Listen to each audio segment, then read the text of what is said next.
17वीं शताब्दी सन 1630 हिंदुस्तान पर मुगलों का साम्राज्य था। उत्तर में शाहजहां, बीजापुर में मोहम्मद आदिल शाह और गोलकुंडा में अब्दुल्ला कुतुब शाह। सत्ता के नशे में चूर मुगलों को इस बात का अंदाजा भी नहीं था कि उनकी नींव हिलाने वाला एक ऐसा योद्धा पैदा होगा जो आने वाले समय में छत्रपति कहलाएगा। मुगलों ने अधिकांश भारत पर कब्जा तो जमा लिया था, पर उनका कब्जा केवल थल मार्ग पर था। भारत के समुद्री बंदरगाहों पर अब भी पुर्तगालियों का कब्जा था। इसीलिए बड़ी तादाद में बाहर से इस्लामिक अफसरों को लाना संभव नहीं था और मजबूरन भारतीय हिंदुओं को ही कई बार अफसरशाही में जगह दी जाती। आदिल शाही सल्तनत में भी एक ऐसे ही मराठा अफसर थे, शाहजी भोसले। 19 फरवरी सन 1630 में शाहजी भोसले और माता जीजाबाई के घर शिवनेरी किले में एक पुत्र का जन्म हुआ।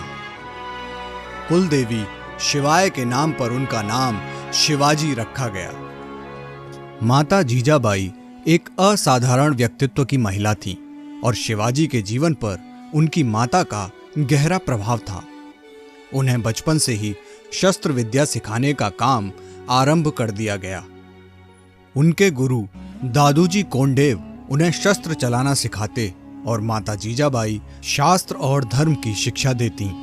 सबको लगा था कि शिवाजी भी अपने पिता की तरह सल्तनत में एक बड़े अफसर बनेंगे, लेकिन समय के पिटारे में कुछ और ही था।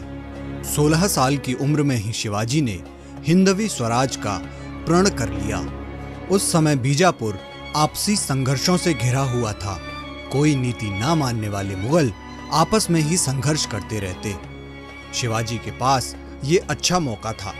उन्होंने मावल प्रदेश के किसानों को बीजापुर के खिलाफ संगठित किया। शिवाजी नेतृत्व कौशल के धनी थे और भविष्य की आवश्यकताओं को समझते थे। उन्होंने मावलों के साथ मिलकर दुर्ग का निर्माण कराया। वे जानते थे कि साम्राज्य स्थापित करने के लिए किलों का क्या महत्व है। इसीलिए उन्होंने सबसे पहले रोहिदेश्वर दुर्ग को अपने अधिकार में लिया। आदिल शाह के दरबारियों को वो पहले ही रिश्वत देकर खरीद चुके थे। धीरे धीरे उन्होंने तोरणा और राजगढ़ के किले पर भी अपना अधिकार कर लिया। सिलसिला चलता रहा और उन्होंने चाकन और कोंढाना लेने के बाद मुल्ला अहमद से ठाणे, कल्याण और भिवंडी के किले भी जीत लिए।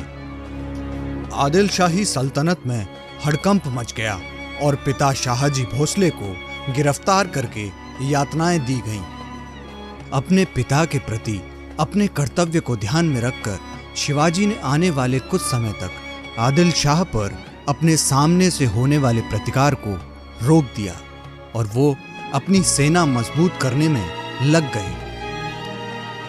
कुछ ही सालों में उन्होंने एक विशाल सेना गठित कर ली और सन 1658 तक उनके पास 40 किले आ चुके थे। गुस्से में बौखलाई आदिल शाही ने अफजल खान को 10,000 सैनिकों के साथ शिवाजी महाराज को मारने भेजा।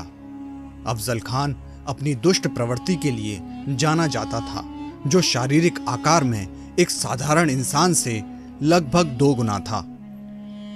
वो जानता था कि शिवाजी का सामना करना आसान नहीं है, इसलिए उसने उन्हें उकसाने के लिए मंदिरों को नष्ट करना और लोगों को मारना शुरू कर दिया।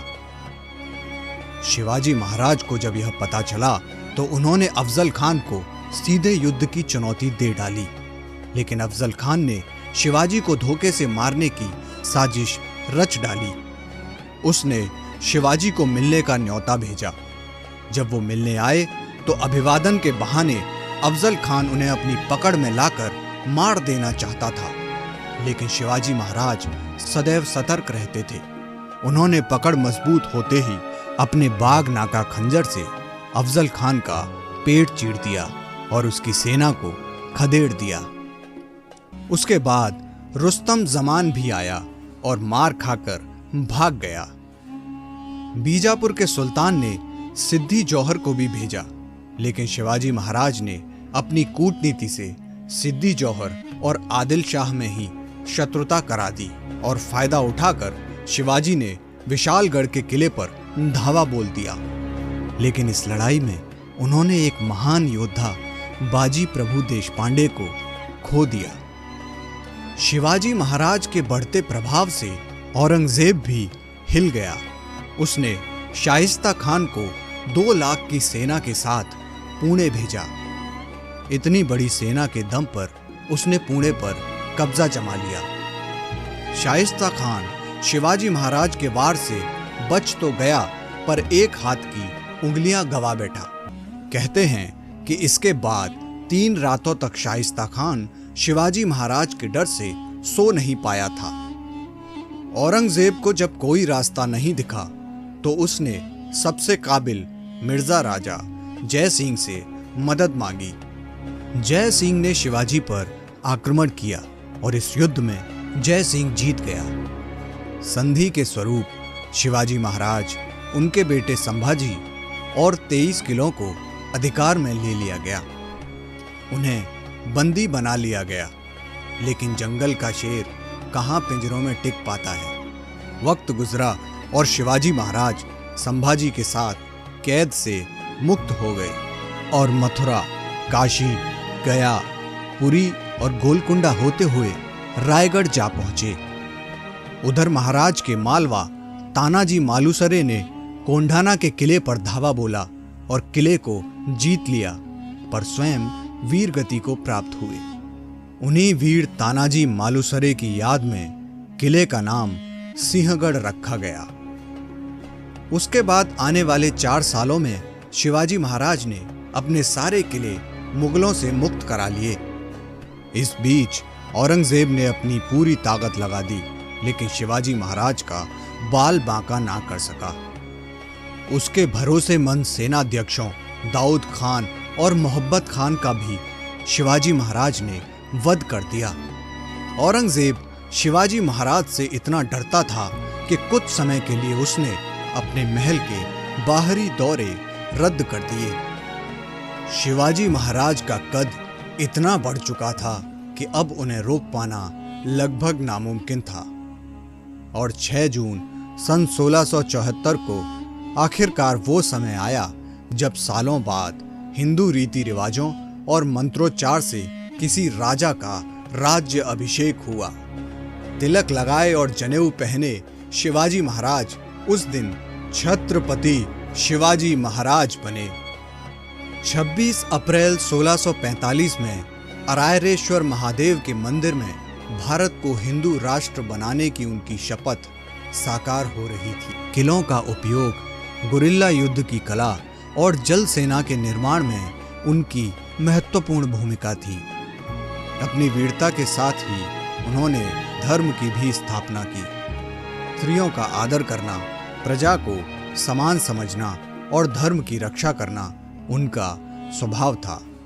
सन 1646 में 4 किलों और 2000 सैनिकों से शुरुआत करने वाले शिवाजी महाराज 1680 में 300 किलों और 1.5 लाख की सेना के छत्रपति थे।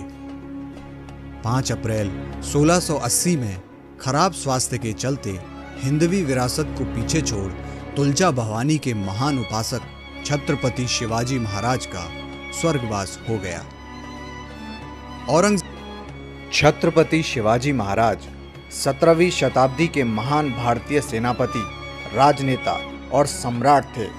उन्हें बहुत सारे कारणों से महान माना जाता है। यहाँ कुछ मुख्य कारण हम आपको छत्रपति शिवाजी महाराज को महान बनाने के बताते हैं। स्वतंत्रता के लिए लड़ाई। शिवाजी महाराज ने मराठा साम्राज्य की स्थापना की और ब्रिटिश, मुगल और दक्षिण भारतीय राज्यों के खिलाफ स्वतंत्रता के लिए लड़ाई लड़ी। उन्होंने अपनी विजयी सेना के साथ कई युद्ध लड़े और अपने राज्य का क्षेत्र बढ़ाया। सामाजिक सुधार। शिवाजी महाराज ने समाज के बदलाव के लिए कई कदम उठाए। उन्होंने विभिन्न सामाजिक जातियों के लोगों को अपनी सेना में शामिल किया और साम्राज्य के लोगों के लिए न्याय और समानता की सुरक्षा की। शासन प्रणाली में सुधार। शिवाजी महाराज ने एक न्यायपूर्ण और कुशल शासन प्रणाली की स्थापना की। उन्होंने प्रशासनिक सुविधाओं को सुधारा, न्यायिक सुविधाओं को सुधारा और नियमों में बदलाव किए। जब पूरा देश मुगलों की गुलामी कर रहा था, अधिकतर भारतीय राजा मुगलों की अधीनता स्वीकार कर चुके थे। ऐसे में छत्रपति शिवाजी महाराज इकलौते थे जिन्होंने हिंदू स्वराज का नारा दिया। कहने को तो ये सिर्फ एक नारा था, किंतु गुलाम भारत के लिए यह एक क्रांतिकारी विचार बन गया।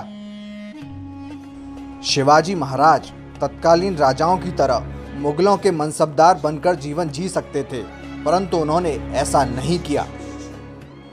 शिवाजी महाराज एक हिंदू शासक थे जो धर्म सहिष्णु भी थे। उन्होंने किसी भी धर्म के व्यक्ति के साथ कभी भी भेदभाव नहीं किया। उनके लिए हर हिंदू उतना ही महत्वपूर्ण था जितना हर एक मुसलमान।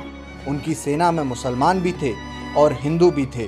उन्होंने अपनी सभी प्रजा को धर्म को मानने की आज़ादी दी और उन्हें अपने पूजा पाठ या नमाज पढ़ने के लिए खुली आज़ादी दी। शिवाजी महाराज सभी इंसानों को महत्व देते थे।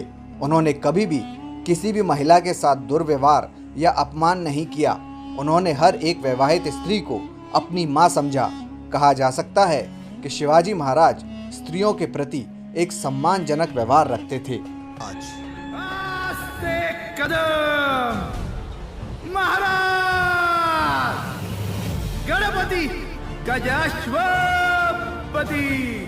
भूपति प्रजापति सुवर्ण रत्न श्रीपति अष्टावधान जागृत अष्ट प्रधान वेष्टित न्यायालंकार मंडित शस्त्रास्त्र शास्त्र पारंगत राजनीति धुरंधर प्रौढ़ प्रताप पुरंदर क्षत्रिय कुलावतौर सिंहासनाधीश्वर